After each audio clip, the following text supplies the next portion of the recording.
Hi friends, இது ஒரு night shoot பண்ண வீடியோ. இன்றைக்கி நைட்டு அரிசியும் பருப்பு சாப்பாடு. இன்னொரு 5-6 பேர் சாப்பிட வேண்டியது இருக்குது.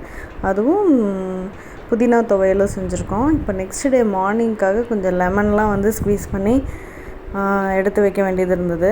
அதுக்காக லெமன் ஃப்ரிட்ஜில் இருந்தனால ரொம்ப ஹார்டாக இருக்கும்னு சொல்லிவிட்டு கொஞ்சம் நேரம் தண்ணியில் போட்டு வச்சுருக்கேன். அது கொஞ்சம் நார்மல் டெம்பரேச்சருக்கு வந்ததுக்கப்புறம் அதனால் புழிஞ்சு எடுத்து ஃப்ரிட்ஜில் வச்சிட்டோம்னா நெக்ஸ்ட் டே மார்னிங்க்கு கொஞ்சம் ஈஸியாக இருக்கும். அதனால் அந்த வேலை தான் பண்ணிகிட்ருக்கேன். இப்போ நான் எல்லாம் கட் பண்ணி வச்சுட்டேன். எடுத்து புழிஞ்சிடலாம். மோஸ்ட்டாக பிளாஸ்டிக் கண்டெய்னர்ஸ் யூஸ் பண்ணி ஸ்டோர் பண்ணாமல் இந்த மாதிரி ஸ்டீல் கண்டெய்னர்ஸ்லேயே நம்ம ஸ்டோர் பண்ணி வச்சுக்கலாம். இப்போ பார்த்திங்கன்னா கிச்சனை ஃபுல்லாக ஒரு குயிக் வைப் கொடுத்துட்டு அதுக்கப்புறம் தூங்கலாம் அப்படின்னு சொல்லிவிட்டு நான் ஜஸ்ட்டு தொடச்சிட்டேன். ரொம்ப டீப்பாக துடைக்கல, அதனால் கொஞ்சம் அழுக்கு இருக்குது. பட் தொடச்சிட்டேன்.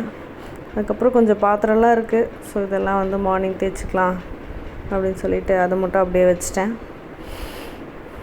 ஸோ குயிக்காக லைட்டாக தொடச்சி விட்டுட்டேன். அவ்வளோ லெமன் எதுக்குன்னா அது அவல் செய்கிறதுக்கு காலையில் அது நான் உங்களுக்கு காட்டுறேன். அந்த செஞ்ச அவலை நான் காட்டுறேன். வெளியே ஏதாவது ஒரு நிலா தேடி பார்க்கலாம், நிலாவோட குட் நைட் சொல்லலான்னு பார்த்தேன். பட் அன்ஃபார்ச்சுனேட்லி நிலாவே இல்லை. So good night.